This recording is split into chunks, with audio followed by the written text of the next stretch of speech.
অধ্যক্ষার বিদায় অনুষ্ঠানের সম্মানিত সভাপতি মহোদয়, উপস্থিত আমার প্রাণপ্রিয় সদ্য অবসরপ্রাপ্ত শিক্ষক মণ্ডলী এবং কর্মরত শিক্ষক মণ্ডলী এবং প্রাণপ্রিয় ছাত্রছাত্রীরা, আসসালামু আলাইকুম। প্রথমে ধন্যবাদ জানাই এই সুন্দর অনুষ্ঠান আয়োজনের জন্য আয়োজক বৃন্দকে। পাশাপাশি আমি সবচেয়ে বেশি স্যারদের সাথে কাটিয়েছি, কারণ আমি উচ্চ বিদ্যালয়ের শিক্ষার্থী ছিলাম।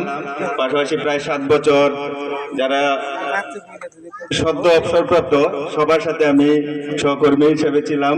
পাশাপাশি হয়তো 3-4 জন ছাড়া বাকি সবার সাথে আমি শিক্ষকতা করেছি। আমার চলতে ফিরতে আমি একটু কঠিনভাবে শিক্ষকতা পেশায় ছিলাম, যে 6-7 বছর ছিলাম। হয়তো অনেকের মনে কষ্ট দিয়েছি, দুঃখ দিয়েছি। আপনাদের হৃদয় থেকে আমাকে ক্ষমা করে দিবেন আমার কোনো ভুল ত্রুটি থাকলে। আর স্যার, আপনারা আমাকে ক্ষমা করে দিবেন। শিক্ষার্থী থাকাকালীন বা শিক্ষক থাকাকালীন সময় যদি কোনো ভুল ত্রুটি হয়ে থাকে আমাকে ক্ষমা করে দিবেন।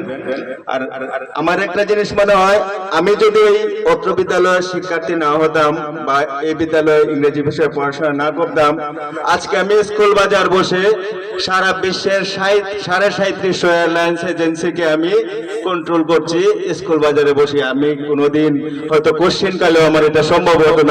এবং প্রত্যেকে যে কোনো দেশে, মালয়েশিয়া হোক, সিঙ্গাপুর হোক, থাইল্যান্ড হোক, ভারত হোক, যে কোনো দেশের যে কোনো এজেন্সির সমস্যাগুলো তো ইংলিশে আসে, সবগুলো আমি তাৎক্ষণিক সলভ করতে পারি। শুধুমাত্র এই ইমাম হোসেন উচ্চ বিদ্যালয়ের শিক্ষার্থী ছিলাম বিদায়, এবং আপনাদের দেওয়া জ্ঞান নিতে পেরেছি বিদায় এটা সম্ভব হয়েছে। আমি বর্তমানে একজন অভিভাবক। আমার মেয়ে ক্লাস 6-এ ভর্তি হয়েছে এই বিদ্যালয়ে। কিন্তু ভর্তি হওয়ার আগে অনেক শিক্ষকরাই বলেছে ইমাম হোসেন না, গার্লসে ভর্তি করা।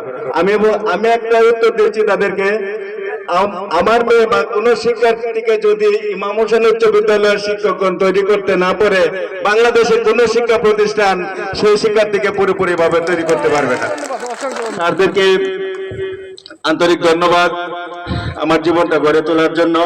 আমি ফ্যামিলিকেও সময় দিতে পারছি, পাশাপাশি আমি জব করছি, তাও বাড়িতে বসে। হয়তো ভিজিটে গেলে সারা বাংলাদেশে 3-4 মাস লাগে, বাকি টাইম আমি বাড়ি বসে ডিউটি করছি।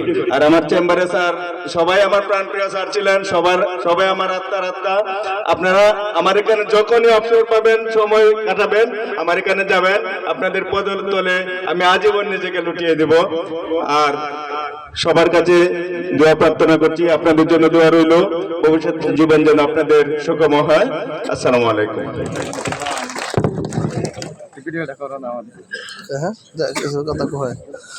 ধন্যবাদ কাজল ভাই সুন্দর স্মৃতিচারণ করার জন্য। এ পর্যায়ে আমি ধন্যবাদ জানাতে চাই স্কুল, এই আজকের প্রোগ্রামের যারা উদ্যোক্তা, আয়োজক, যারা নিরলসভাবে কাজ করে গেছেন। ডক্টর বন্ধুবর ডক্টর শরীফুল ইসলাম, যার উদ্যোগ এবং তার ডাকে যারা স্বতঃস্ফূর্তভাবে অংশগ্রহণ করে আজকের এই প্রোগ্রামকে সাফল্যমণ্ডিত করেছেন, প্রত্যেককে আমি ধন্যবাদ জানাবো। এ পর্যায়ে আপ্যায়ন কমিটির পক্ষ থেকে কথা বলার জন্য ডক্টর শরীফুল ইসলাম 2010 ব্যাচের শিক্ষার্থী, তাকে বিনীতভাবে অনুরোধ জানাচ্ছি।